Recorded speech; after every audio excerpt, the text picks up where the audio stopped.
श्रीगणेशाष्टोत्तरशतनामावलिः।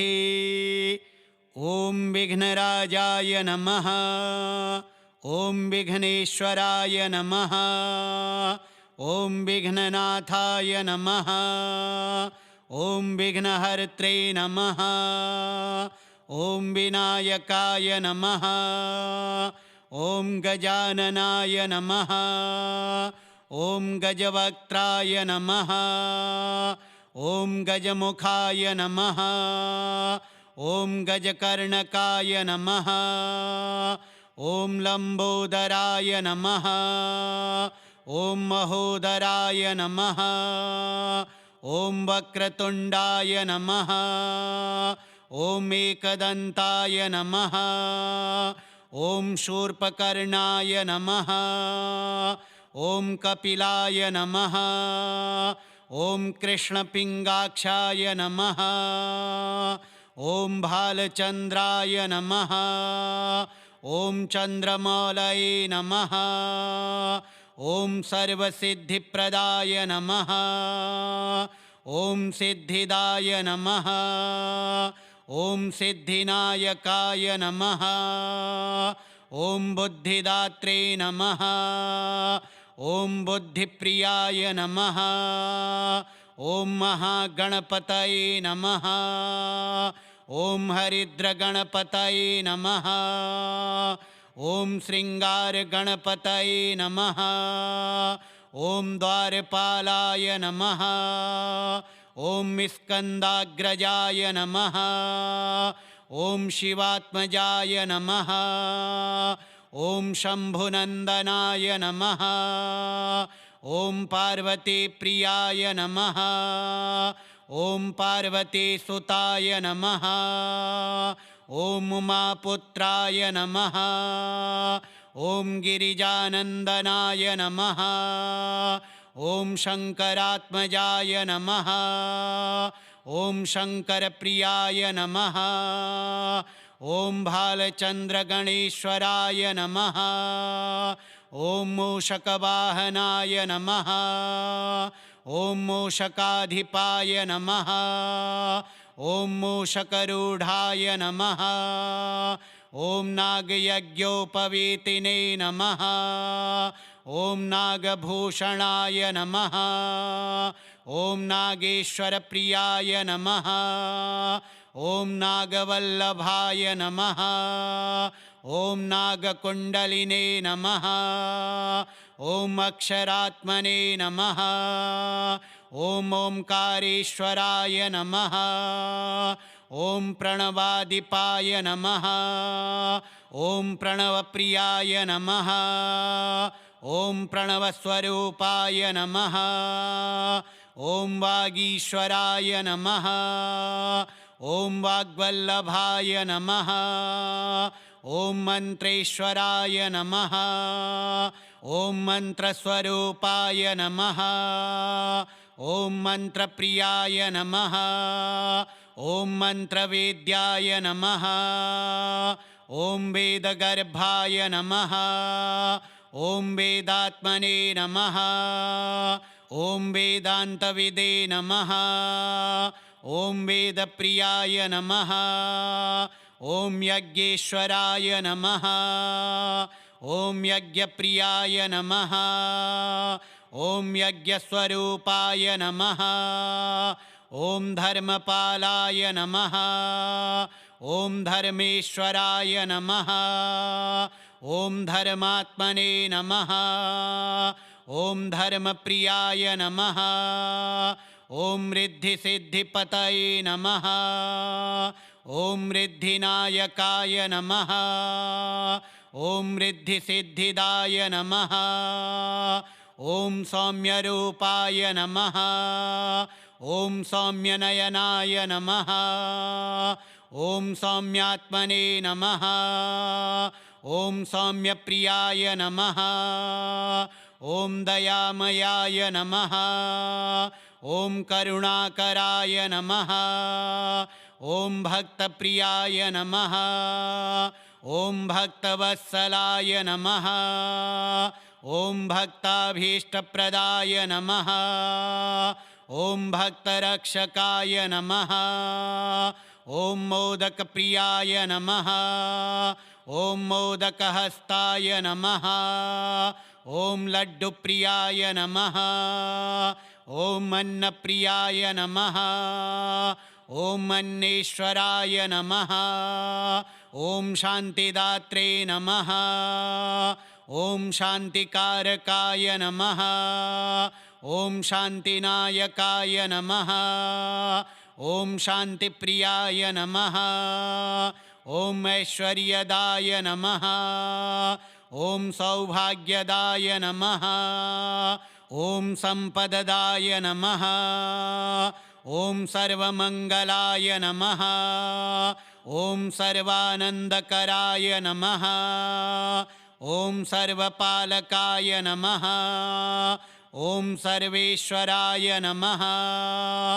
ॐ जगत्पतये नमः ॐ जगन्नायकाय नमः ॐ जगद्गुरवे नमः ॐ त्रैलोक्येश्वराय नमः ॐ त्रैलोक्यनायकाय नमः ॐ त्रैलोक्यपालकाय नमः ॐ सिद्धिविनायकाय नमः ॐ वरप्रदाय नमः ॐ कामदाय नमः ॐ धनदाय नमः ॐ सुखदाय नमः ॐ मोक्षदाय नमः ॐ विघ्नराजाय नमः ॐ विघ्नेश्वराय नमः ॐ विघ्ननाथाय नमः ॐ विघ्नहर्त्रे नमः ॐ विनायकाय नमः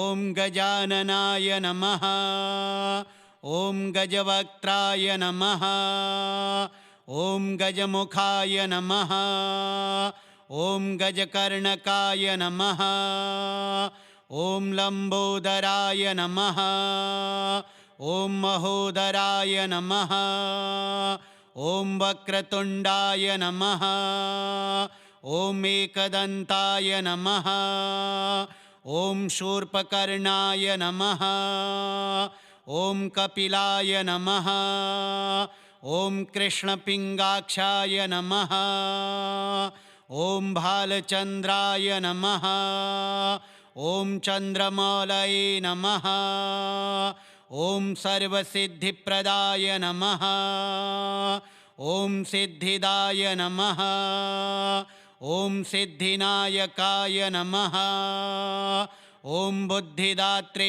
नमः ॐ बुद्धिप्रियाय नमः ॐ महागणपतये नमः ॐ हरिद्रगणपतये नमः ॐ शृङ्गारगणपतये नमः ॐ द्वारपालाय नमः ॐ स्कन्दाग्रजाय नमः ॐ शिवात्मजाय नमः ॐ शम्भुनन्दनाय नमः ॐ पार्वतीप्रियाय नमः ॐ पार्वतीसुताय नमः ॐ उमापुत्राय नमः ॐ गिरिजानन्दनाय नमः ॐ शङ्करात्मजाय नमः ॐ शङ्करप्रियाय नमः ॐ भालचन्द्रगणेश्वराय नमः ॐ मूषकवाहनाय नमः ॐ मूषकाधिपाय नमः ॐ मूषकरूढाय नमः ॐ नागयज्ञोपवीतिने नमः ॐ नागभूषणाय नमः ॐ नागेश्वरप्रियाय नमः ॐ नागवल्लभाय नमः ॐ नागकुण्डलिने नमः ॐ अक्षरात्मने नमः ॐ ओंकारेश्वराय नमः ॐ प्रणवादिपाय नमः ॐ प्रणवप्रियाय नमः ॐ प्रणवस्वरूपाय नमः ॐ वागीश्वराय नमः ॐ वाग्वल्लभाय नमः ॐ मन्त्रेश्वराय नमः ॐ मन्त्रस्वरूपाय नमः ॐ मन्त्रप्रियाय नमः ॐ मन्त्रवेद्याय नमः ॐ वेदगर्भाय नमः ॐ वेदात्मने नमः ॐ वेदान्तविदे नमः ॐ वेदप्रियाय नमः ॐ यज्ञेश्वराय नमः ॐ यज्ञप्रियाय नमः ॐ यज्ञस्वरूपाय नमः ॐ धर्मपालाय नमः ॐ धर्मेश्वराय नमः ॐ धर्मात्मने नमः ॐ धर्मप्रियाय नमः ॐ रिद्धिसिद्धिपतये नमः ॐ रिद्धिनायकाय नमः ॐ रिद्धिसिद्धिदाय नमः ॐ सौम्यरूपाय नमः ॐ सौम्यनयनाय नमः ॐ सौम्यात्मने नमः ॐ सौम्यप्रियाय नमः ॐ दयामयाय नमः ॐ करुणाकराय नमः ॐ भक्तप्रियाय नमः ॐ भक्तवत्सलाय नमः ॐ भक्ताभीष्टप्रदाय नमः ॐ भक्तरक्षकाय नमः ॐ मोदकप्रियाय नमः ॐ मोदकहस्ताय नमः ॐ लड्डुप्रियाय नमः ॐ अन्नप्रियाय नमः ॐ अन्नेश्वराय नमः ॐ शान्तिदात्रे नमः ॐ शान्तिकारकाय नमः ॐ शान्तिनायकाय नमः ॐ शान्तिप्रियाय नमः ॐ ऐश्वर्यदाय नमः ॐ सौभाग्यदाय नमः ॐ सम्पददाय नमः ॐ सर्वमङ्गलाय नमः ॐ सर्वानन्दकराय नमः ॐ सर्वपालकाय नमः ॐ सर्वेश्वराय नमः ॐ जगत्पतये नमः ॐ जगन्नायकाय नमः ॐ जगद्गुरवे नमः ॐ त्रैलोक्येश्वराय नमः ॐ त्रैलोक्यनायकाय नमः ॐ त्रैलोक्यपालकाय नमः ॐ सिद्धिविनायकाय नमः ॐ वरप्रदाय नमः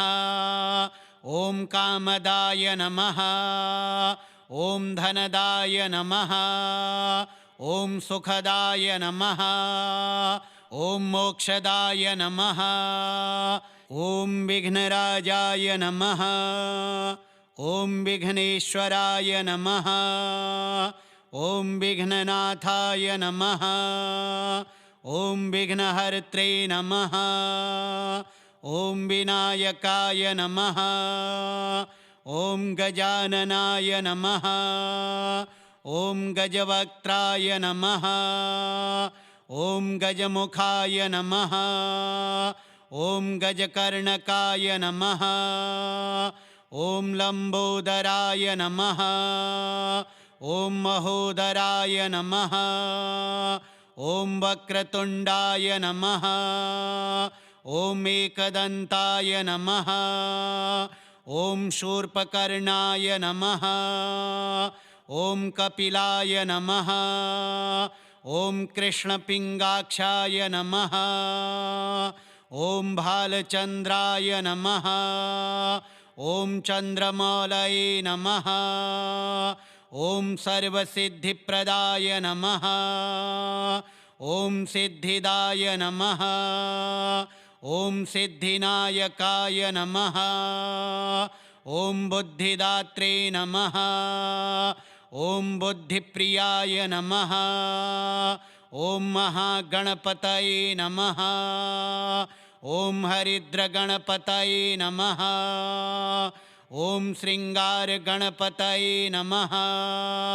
ॐ द्वारपालाय नमः। ॐ स्कन्दाग्रजाय नमः। ॐ शिवात्मजाय नमः। ॐ शम्भुनन्दनाय नमः। ॐ पार्वतीप्रियाय नमः।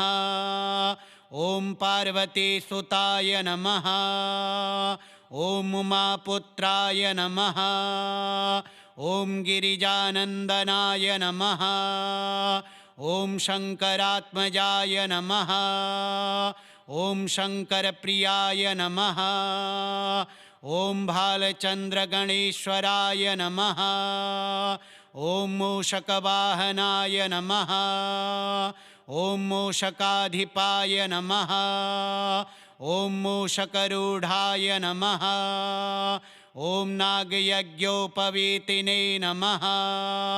ॐ नागभूषणाय नमः। ॐ नागेश्वरप्रियाय नमः। ॐ नागवल्लभाय नमः। ॐ नागकुण्डलिने नमः।